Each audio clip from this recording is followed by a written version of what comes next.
स्वागत है दोस्तों आप लोगों का ISPC एक्सेस चैनल पर।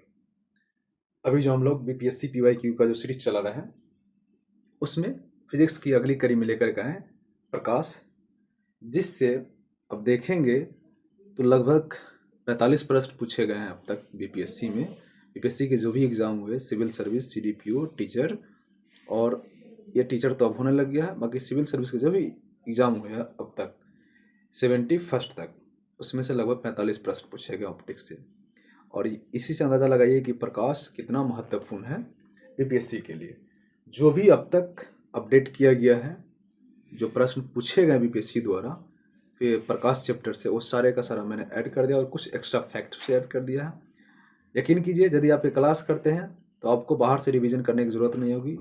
जो भी फैक्ट है आपको सारा का सारा बता दिया जाएगा। यकीन के साथ एक बार क्लास करके देखिए। चलिए हम लोग स्टार्ट करते हैं। प्रकाश से संबंधित MCQ जाने से पहले कुछ डिटेल्स हम लोग जान लेते हैं थोड़ा सा इन शॉर्ट में, ताकि हमें जानकारी थोड़ा आगे के लिए जरूरी काम आ जाएगा। ठीक है, चलिए सबसे पहले प्रकाश। देखिए प्रकाश, अभी तक तो प्रकाश ऐसा नहीं कि उसको हम देख पाए, महसूस बस ये है कि रोशनी आती तो चलो ये प्रकाश है। प्रकाश का अगर डिनोट किया जाए प्रकाश है क्या, तो हम सीधे से कहते हैं प्रकाश एक ऊर्जा है। कैसी ऊर्जा है? जो चलती है, रास्ते में गमन करती है, अपना पथ ही बदलती है। प्रकाश एक विद्युत चुंबकीय तरंग के रूप में संचालित होती है, और याद रखें ये फोटोन के रूप में संचालित होती है ना, पैकेट के रूप में। प्रकाश पैकेट और फोटोन के रूप में ऐसे तीव्र गति से चलती है, तो पता ही नहीं चलता है कि कहाँ से टूटा हुआ है। वो है प्रकाश, जो पूर्ण रूप से 7 रंग से बनी होती है, जिसको बैजानी है, पिनाला या इंद्रधनुष या पंचसोखा हम लोग आम भाषा में कहते हैं। जो ये है प्राथमिक रंग, इनमें जो नीला, हरा और लाल होता है, इन्हीं तीनों रंग से मिल करके जो भी रंग हम देखते हैं, सभी रंग इन्हीं तीनों रंग से मिल करके बनाया जाता है। प्राथमिक रंग यही है। ठीक है, प्रकाश की चाल कुछ देख ले, जो अक्सर प्रश्न पूछे जाते हैं कि हर किसी न किसी एग्जाम में पूछ देगा आपको। निर्वात में प्रकाश की चाल क्या होगी? 3 × 10⁸ मीटर/सेकंड निर्वात में होती है। कांच में 2 × 10⁸मीटर/सेकंड। पानी में उससे थोड़ा अधिक 2.25 × 10⁸ मीटर/सेकंड कांच में इसकी चाल होती है। और उससे अलग फैक्ट एक और है कि जब सूर्योदय होता है तो सूर्योदय से प्रकाश कितने समय में पृथ्वी पर आती है, ये भी जान लेते हैं। जब सूर्योदय होता है तो सूर्य के प्रकाश पृथ्वी पर आने में लगभग 8 मिनट 20 सेकंड का समय लेता है ना, 8 मिनट 20 सेकंड का समय लेता है। और वहीं उसका जुड़वा भाई चंद्रमा है, तो चंद्रमा से प्रकाश पृथ्वी पर आने में 1.28 सेकंड लेते हैं। मात्र याद रखिए 1.28 सेकंड लेती है समय। और ये यहाँ गलती से दिला गया कि दृश्य प्रकाश का जो एंगस्ट्रम इतना होता है, एक्चुअली दृश्य प्रकाश का नहीं होता है, ये सौर विकिरण है ना। ये मैं यहाँ लिख दूँ आपको, ये जो है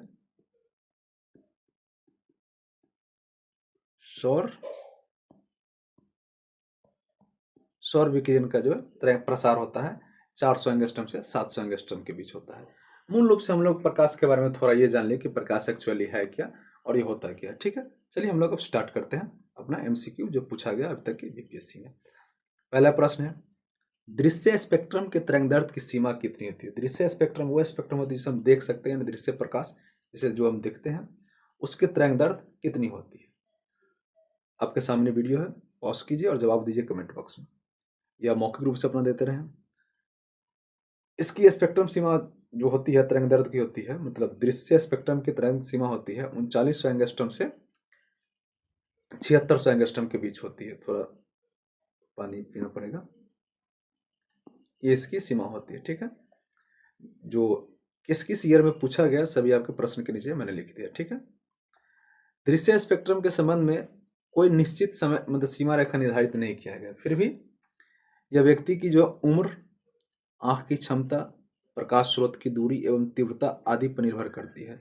सामान्य तौर पर यदि बात करें तो इसकी सीमा जो है 320 नैनोमीटर से 860 नैनोमीटर, यानी उसी को कर दे अगर 10 से गुना करें तो नैनोमीटर में, तो 3200 एंगस्ट्रम से 8600 एंगस्ट्रम के बीच होता है। और यहाँ जो हम पढ़े हैं कि दृश्य प्रकाश की जो सीमा होती है कितनी है, तो 3200 के बीच में आएगा, जो 3900 और फिर 7600 एंगस्ट्रम के बीच में आ गया। ठीक है, नेक्स्ट प्रश्न हमारा, सौर विकिरण। जब भी कुछ देर पहले डिटेल की जानकारी लिए थे, सौर विकिरण निम्न में से किस परास में देखता है? मतलब सौर विकिरण का जो परास होता है, देखने की सीमा क्या होती है, तो वही मैं वहाँ दे दिया था। मतलब वो 400 से 700 नैनोमीटर में हो जाएगा। यदि इसको हम गुना करेंगे एंगस्ट्रम में 10 से गुना करेंगे तो 4000 से 7000 एंगस्ट्रम के बीच हो जाएगा। ठीक है, नेक्स्ट प्रश्न, ये न्यूमेरिकल है, अब थोड़ा याद कर लें। मैं जरा आपको बता दूं, इसका फॉर्मूला मैं यहाँ लिख देता हूँ। न्यूमेरिकल में क्या होता है, ये ज्योतिफ्लक्स जो हम लोग पढ़ते हैं उसका फॉर्मूला होता है। अगर ज्योतिफ्लक्स एफ बराबर कर दे तो फॉर्मूला उसका हो जाता है 4 पाई एल, और एल डिनोट करते हैं कैंडेला का, है ना। तो इससे प्रश्न आपका बन जाएगा। प्रश्न पूछ रहा है कि 2 कैंडेला का एक समदिक स्रोत जितना प्रकाश फ्लक्स पैदा करेगा वह क्या है। अब इस सूत्र बैठा दीजिए, 4 पाई इंटू 2 कर दे एल के बदले, तो कितना हो जाएगा हमारा 8 पाई एल। तो हमारा आंसर कौन हो जाएगा, सी नंबर आंसर हो जाएगा। ठीक है, बस यहाँ देख लीजिए, ये पूछा गया था टीआरई जो प्रथम एग्जाम होता था इसमें 11th 12th वाला पूछा गया था। ठीक है, 8 लेमन इसका आंसर हो जाएगा। अब आपके प्रकाश के बारे में जो कुछ स्टेटमेंट दिए गए हैं उनमें से आपको सत्य चुनना है कि सत्य इनमें से कौन होगा। पहला स्टेटमेंट है, लाल प्रकाश का तरंग दैर्ध्य बैंगनी प्रकाश से कम होता है। लाल प्रकाश का तरंग दैर्ध्य बैंगनी प्रकाश से अधिक होता है, यानी ज़्यादा होता है। बैंगनी प्रकाश का तरंग दैर्ध्य हरे प्रकाश से ज़्यादा होता है। बैंगनी प्रकाश का तरंग दैर्ध्य नीले प्रकाश से ज़्यादा होता है, या इनमें से कोई नहीं, इनमें से एक से अधिक। देखिए, आप पॉज कीजिए, जवाब दीजिए। इसका जवाब होगा ऑप्शन नंबर बी। लाल प्रकाश का तरंग दैर्ध्य जो है बैंगनी प्रकाश के तरंग दैर्ध्य से अधिक होता है। आइए इसके बारे में हम लोग डिटेल से जानते हैं। ठीक है, बैंगनी रंग का तरंग दैर्ध्य जो है सबसे अधिक होगा, और जिसकी तरंग दैर्ध्य सबसे अधिक होगी आवृत्ति उसकी सबसे कम होगी। ये इसके अपोजिट में चलता है। जैसे इस चित्र के माध्यम से हम समझ सकते हैं।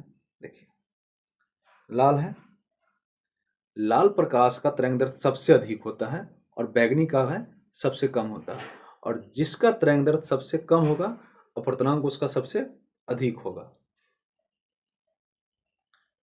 उसकी आवृत्ति अपवर्तनांक कहा गया, सॉरी, आवृत्ति उसकी सबसे अधिक होगी। तो यहाँ पर ऑप्शन हमारा क्या आ जाएगा, लाल प्रकाश का तरंग दैर्ध्य बैंगनी प्रकाश से अधिक होगी। क्योंकि देखिए बैंगनी की सबसे कम 400 नैनोमीटर है और लाल की लगभग 700 नैनोमीटर। ठीक है, यानी एक आप सूत्र भी याद कर ले, अगर नैनोमीटर से एंगस्ट्रम में चेंज करना हो तो 1 नैनोमीटर बराबर 10⁻⁹ मीटर। ठीक है, नेक्स्ट प्रश्न आते हैं, प्रकाश की गति किसके बीच से जाते हुए न्यूनतम हो जाती है। आपके सामने ऑप्शन दिया गया, ठोस, द्रव, गैस सभी दिया रहेगा। कांच, निर्वात, जल और वायु।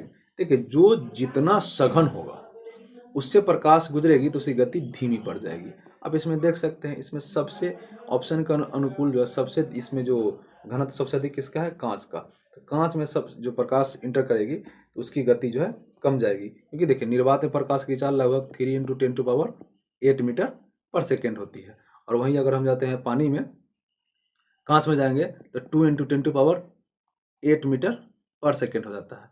और यदि यही हम आ जाते हैं कांच, क्या कहते हैं, ये तो कांच का हो गया, पानी में आते हैं तो पानी में 2.5 × 10⁸ मीटर पर सेकेंड हो जाता है। ठीक है, इसको आप लोग ध्यान में याद रख लें। नेक्स्ट प्रश्न हमारा, प्रकाश का वन विक्षेपण संभव है। देखिए, जब हम लोग 9th 10th 12th सब में पढ़े हैं, प्रकाश का वन विक्षेपण सबसे पहले जो किया था न्यूटन ने किया था। अब कैसे संभव है, तो इसको प्रिज्म द्वारा अलग किया जाता है। प्रिज्म आप देखिए त्रिकोणीय ऐसे टाइप का रहता है, ऐसे।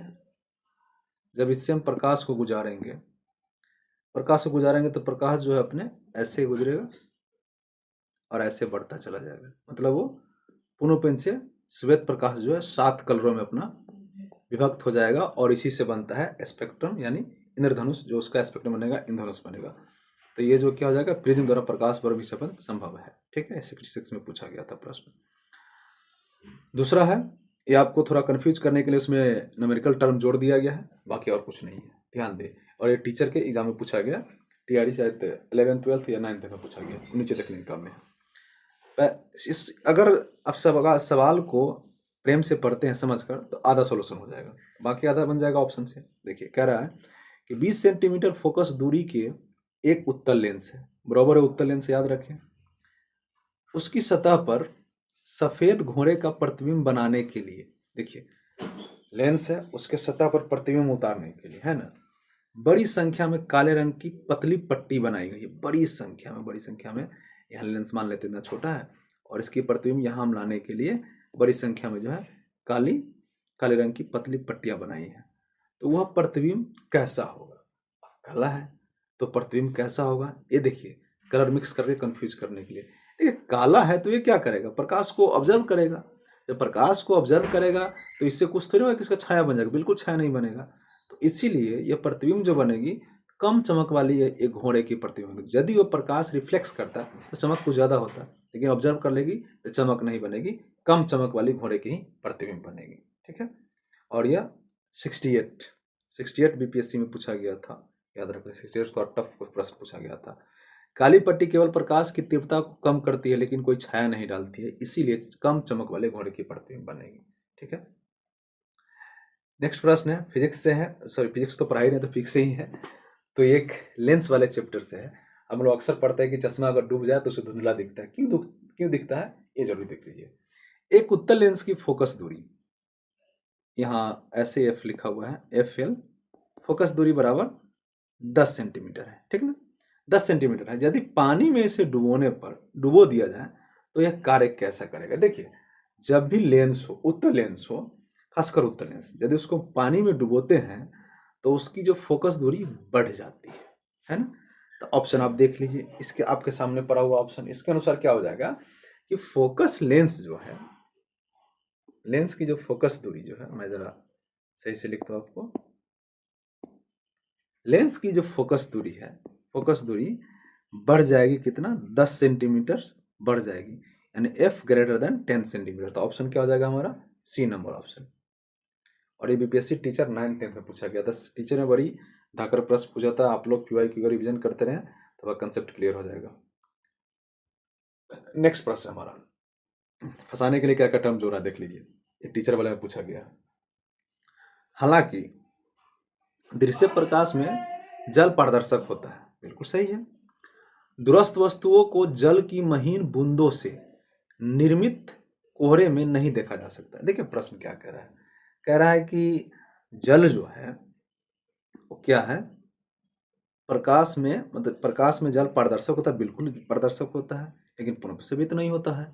और दूरस्थ वस्तु को जल की महीन बूंदों से निर्मित कोहरे में देखने पर, मतलब वो क्या होता है, नहीं देखा जाता। ऐसा क्यों होता है, देखिए ऐसा इसलिए होता है कि यदि प्रकाश, मान लेते प्रकाश निकला हुआ है, कोई वस्तु, मैं यहाँ हूँ और यहाँ से 200 मीटर दूर एक वस्तु है, वो हमें पूर्ण रूप से स्पष्ट नहीं दिखेगी, तो धुंधली दिखेगी, क्योंकि दृष्टि भी उतनी दूर नहीं जाती है, 25 सेंटीमीटर तक स्पष्ट दिखता है, 200 मीटर ज़्यादा, 200 मीटर है।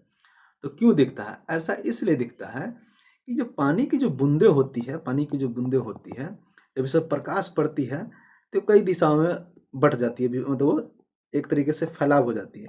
इस कारण से ये होता है, जो इमेज, जो ऑब्जेक्ट है उसकी प्रतिबिंब क्लियर नहीं बन पाती है और हमारी आंखों पर टकरा करके नहीं आती है। इस कारण से जो है कोई भी वस्तु जो है, दूरस्थ जो वस्तु है, उसकी जो पानी के बूंदे के कारण जो है तस्वीर क्लियर नहीं बन पाती है, क्लियर नहीं दिख पाती है। तो आप अपना ऑप्शन इसमें देख लीजिए क्या होगा।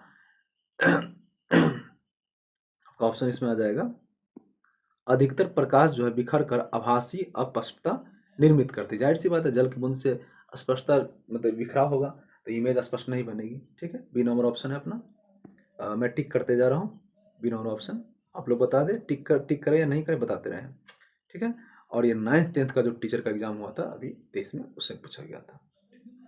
यहाँ से आप लोग स्क्रीनशॉट लेकर देख सकते हैं। अगला प्रश्न है, एक वर्णी प्रकाश एक माध्यम से दूसरे माध्यम में प्रवेश करता है। चलिए ठीक है, तो निम्न में से कौन नहीं बदलेगा। प्रकाश जब किसी माध्यम से इस माध्यम से दूसरे माध्यम में जब जाएगी, सब कुछ बदल जाएगा, लेकिन उसकी आवृत्ति जो है जस की तस रहेगी, नहीं बदली जाएगी। टीचर एग्जाम में पूछा गया था 23 में, 9th-10th में। ठीक है, अगला प्रश्न है, दृष्टि की खराबी, निकट दृष्टि, मतलब निकट दृष्टि को किस नाम से जाना जाता है। ऑप्शन आपके सामने है, चलो देख लीजिए।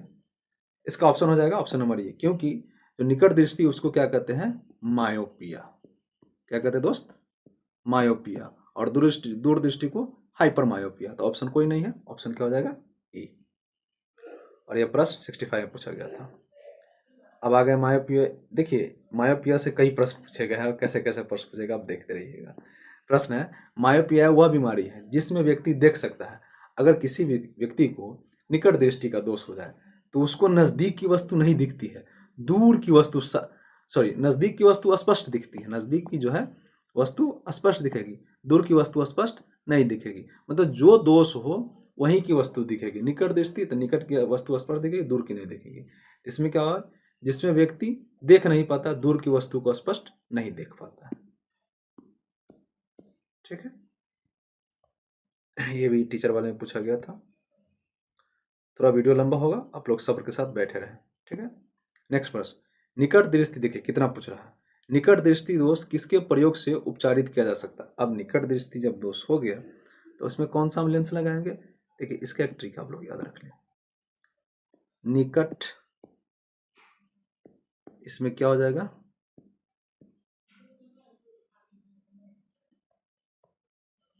अवतल।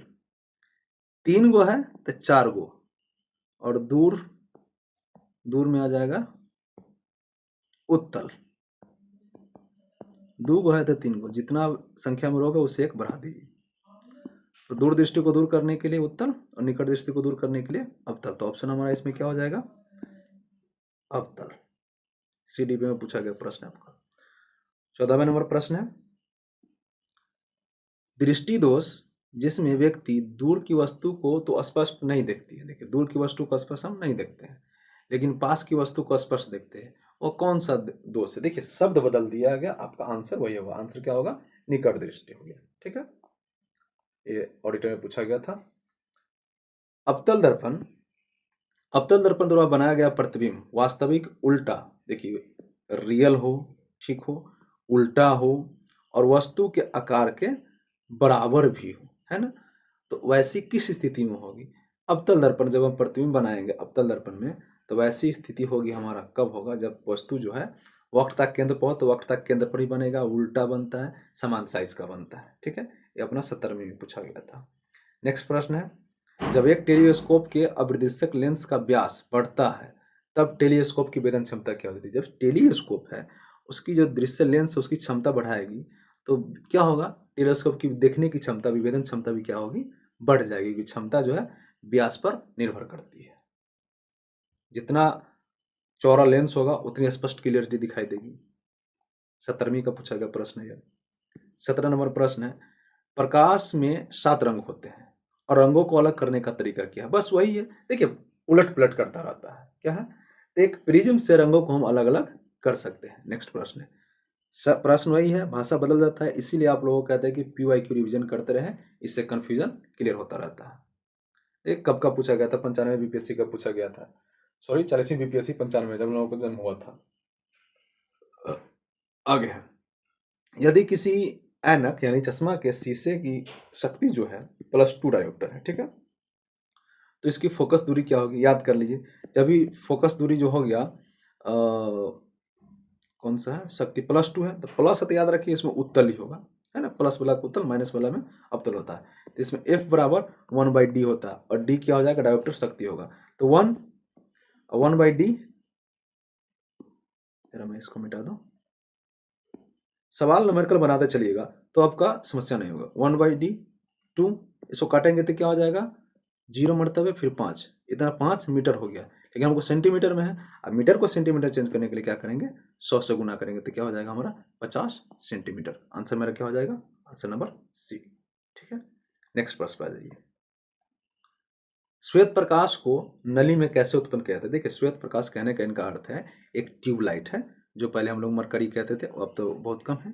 इसमें कैसे उत्पन्न करते हैं, श्वेत प्रकाश जब इलेक्ट्रॉन आती है ना तो सीधा ऐसे टकराती है, ऐसे ऐसे टकराती रहती है, और ये टकरा करके प्रकाश अपना उत्पन्न करती है।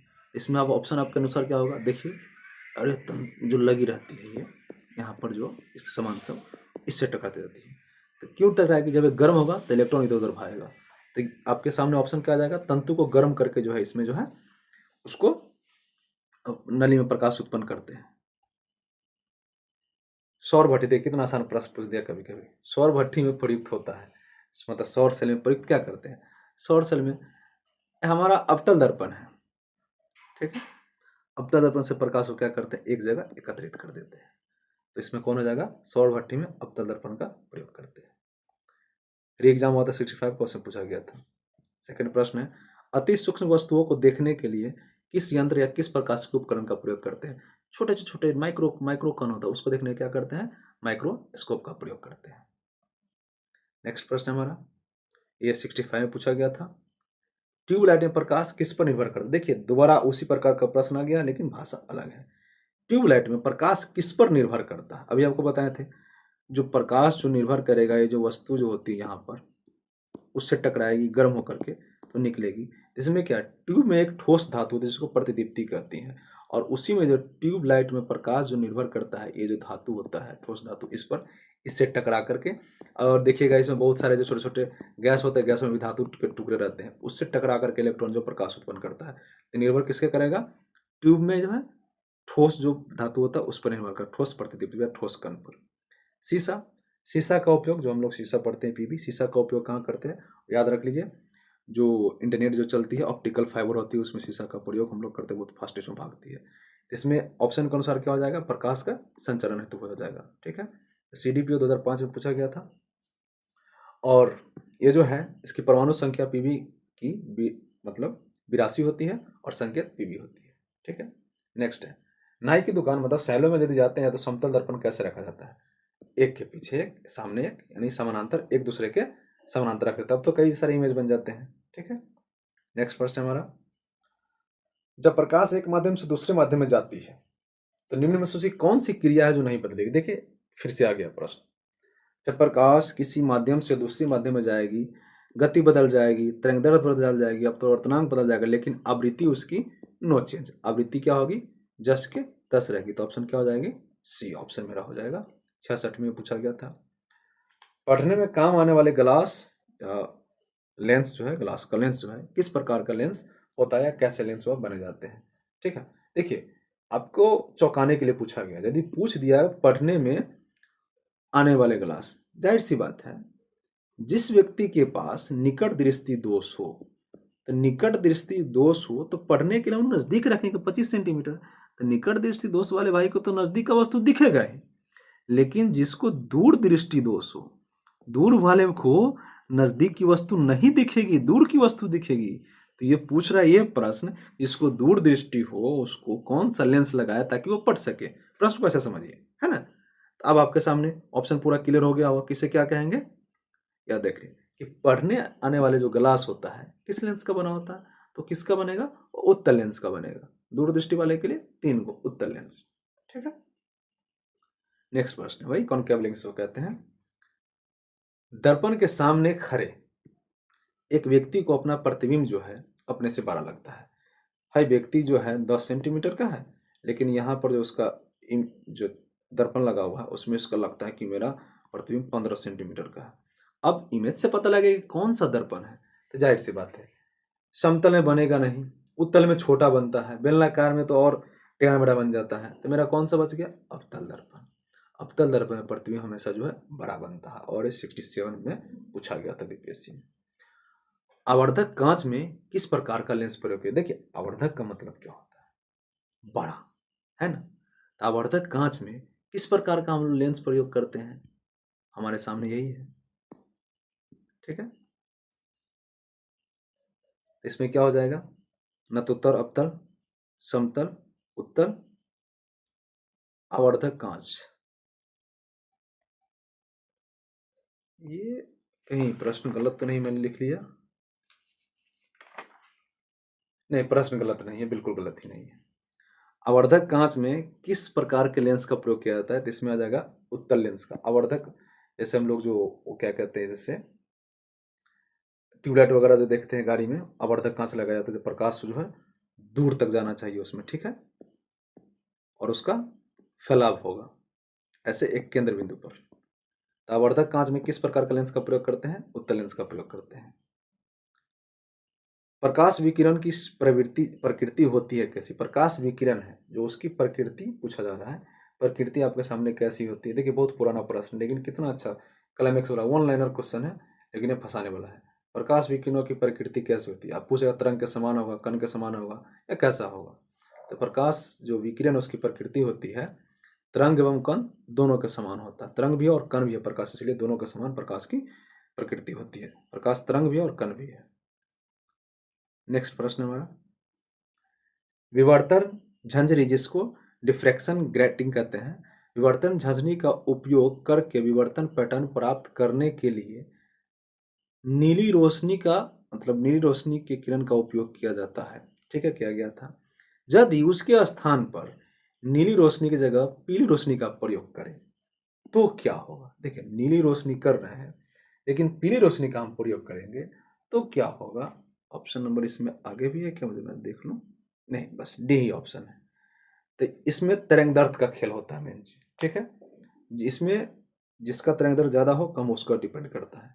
यदि हम इसमें पीले प्रकाश का प्रयोग करेंगे तो विवर्तन जो पैटर्न है व्यापक होगा और दूर दूर होगा। ऐसा इसलिए होगा कि पीले प्रकाश जो पीले रोशनी जो है नीले रोशनी की तुलना में अधिक उसका तरंग दैर्ध्य जो है अधिक होता है। अगर तरंग दैर्ध्य अधिक होगा तो पैटर्न क्या हो जाएगा? दूर दूर तक बनेगा। तो इसका ऑप्शन क्या हो जाएगा? C number option. इस 24 में पूछा गया था। नेक्स्ट प्रश्न है हमारा, रमन प्रभाव। सीवी रमन साहब के बारे में हम लोग जानते हैं और उसके बारे में प्रश्न पूछा गया है। रमन प्रभाव जो है सर सीवी रमन के कारण है। ठीक है, रमन प्रभाव के बारे में निम्नलिखित में से कौन सा कथन सही है? आपके सामने ऑप्शन पड़ा हुआ है, पॉज कीजिए। इसका ये रमन साहब का यह कहना है कि प्रकिरणित प्रकाश की जो आवृत्ति होती है प्रकिरणन के बाद बढ़ती भी है और घटती है, मतलब कभी बढ़ेगी भी और पहले कुछ घटेगी भी, दोनों होगा इसमें। ऑप्शन नंबर आपका क्या हो जाएगा? सी हो जाएगा। अक्सर हम लोग आकाश को कहते हैं आकाश नीला, क्यों नीला? आज जान लेते हैं, और जानते भी है तो रिविजन कर लीजिए। आकाश का रंग नीला क्यों होता है? सीधे कहेंगे प्रकाश के प्रकिरण, बिल्कुल नहीं, इसमें थोड़ा टर्म अलग चेंज कर दिया गया। देखिए 94 में पूछा गया प्रश्न है, कैसे पूछा गया है। इसका ऑप्शन हो जाएगा बी नंबर ऑप्शन। क्या होगा बी? कि लघु तरंग दीर्घ, लघु तरंग जो है दीर्घ तरंग की अपेक्षा वायुमंडल द्वारा अधिक प्रकीर्णन होती है। प्रकीर्णन से आप लोग पता कर लीजिएगा। लघु तरंग दीर्घ तरंग की अपेक्षा वायुमंडल द्वारा अधिक प्रकीर्णित होती है, प्रकीर्णन होती है, इसलिए आकाश का रंग जो है नीला दिखाई देता है। ठीक है, ऑप्शन नंबर हमारा क्या हो जाएगा? बी। नेक्स्ट प्रश्न है, वह घटना जिसके कारण आकाश का रंग नीला दिखाई देता है। देखिए जस्ट आ गया ना, वह घटना जिसके कारण आकाश का रंग जो है नीला दिखाई देता है। और ये पूछा गया था, मैं यहाँ लिखने पे जरा मैं देख लूँ 33 में कब पूछा गया था। और ये पूछा गया था, देखिए ये जो टीआरई जो एग्जाम होता है उसमें पूछा गया था, 2024 में पूछा गया था, टीआरई 3 में पूछा गया था प्रश्न। वह घटना जिसके कारण आकाश नीला दिखाई देता है, कौन सी घटना? अभी आप लोग को बताए हैं, प्रकीर्णन शब्द आ जाएगा तो प्रकाश के प्रकीर्णन के कारण जो है आकाश का रंग नीला दिखाई देता है। क्यों? क्योंकि नीले रंग की जो प्रकाश है उसकी तरंग दैर्ध्य अन्य प्रकाश की तुलना में कम होती है। इसके कारण जो नीला रंग अधिक प्रकीर्णित होती है और वह प्रकाश का रंग जो आकाश का रंग नीला दिखाई देता है। नेक्स्ट प्रश्न है हमारा, रात के समय में खुले आकाश में तारे टिमटिमाते हैं। हम लोग अक्सर आसमान में देखेंगे तारे जो है टिमटिम करते रहते हैं। क्यों करते रहते हैं? तो इसकी ये घटना होती है, जो प्रकाश वायुमंडल में जो भी छोटे छोटे कण हैं, प्रकाश जब इससे टकराती है तो ये क्या होती है, जो कई भागों में मूर्ख जाति कभी इधर विभक्त हो जाती रहती है, मतलब वो विचलित होती रहती है। और इसके कारण प्रकाश की जो विचलन घटना है उसको अपवर्तन कहते हैं। ठीक है, तो प्रकाश के अपवर्तन के कारण जो है तारे हमेशा हमको टिमटिमाते हुए दिखाई देते हैं। और वो दूर है, ज़्यादा सफर तय करना पड़ता है, इसलिए वह प्रकाश का अपवर्तन के कारण जो प्रकाश जो तारे जो है टिमटिमाते नजर आते हैं। 67 में पूछा गया था प्रश्न है। अगला प्रश्न है, सौर ऊर्जा निम्न में से किससे प्राप्त होती है? 67 में एक आसान प्रश्न में पूछा गया। भाई जाहिर सी सौर ऊर्जा किससे प्राप्त होगी? चंद्रमा से तो होगा नहीं, समुद्र से तो होगा नहीं, कौन आ गया अपना? सूरज आ गया। नेक्स्ट प्रश्न है, प्रकाश की गति निम्न में से किस माध्यम में न्यूनतम होती है? जाहिर सी बात है, आपके सामने मैं लिख देता हूँ, ठोस, द्रव, गैस। ओके, ये अवस्था होता है। चलिए इसको छोड़ दिए, ऑप्शन देख लीजिए। ऑप्शन में क्या हो जाएगा? जल है, निर्वात है, वायु है, कांच है। इनमें से यदि हम देखते हैं प्रकाश की गति सबसे अधिक हो जाएगी निर्वात में, शून्य में। ठीक है, उसके बाद हमारी गति कहाँ है? वायु भी वही है। उसके बाद हमारी गति आ जाएगी जल में और उसके बाद आएगी कांच में। तो निम्नतम गति, सबसे निम्न गति किसमें हो जाएगी? तो कांच में हो जाएगी। सबसे निम्न गति हो जाएगी कांच में। ठीक है, 2 इंटू 10⁸ मीटर पर सेकेंड।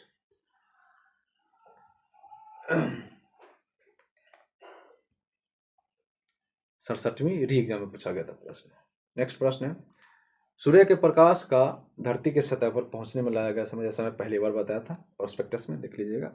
सूर्य के प्रकाश, देखिए क्लाइमैक्स क्वेश्चन इसका दूसरा आएगा तब आपको पता चलेगा। प्रकाश, सूर्य के प्रकाश पृथ्वी पर पहुंचती है लगभग 8 मिनट 20 सेकेंड, या इसी को मान लेते हैं 8 मिनट 8.5 मिनट। ऑप्शन हो जाएगा हमारा सी। 42वीं में पूछा गया था। और उसके जस्ट बाद देखिए, जस्ट बाद उसके पूछा गया 40वीं में पहले पूछा गया था। प्रश्न है कि सूर्य का प्रकाश है ना पृथ्वी पर पहुंचता है 5 मिनट में, 6 मिनट में, 8 मिनट में, 10 मिनट में, उपयुक्त में से कोई नहीं।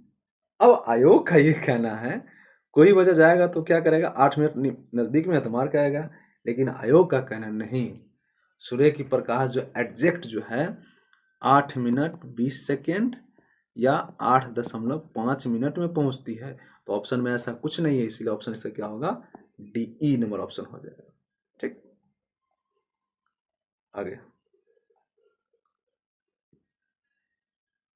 39 में है, निम्न में से कौन जो है छाया की उत्पत्ति के लिए जिम्मेदार है। देखिए छाया, जब हम जो किसी की इमेज जब बनाते हैं तो कौन जिम्मेदार होता है, प्रकाश का रुजुरेखीय जो प्रसार होता है वो छाया के लिए पूर्ण रूप से जिम्मेदार होता है। 70वीं का प्रश्न आपका आखिरी प्रश्न है, आपका देख लीजिए, आखिरी और आसान प्रश्न है।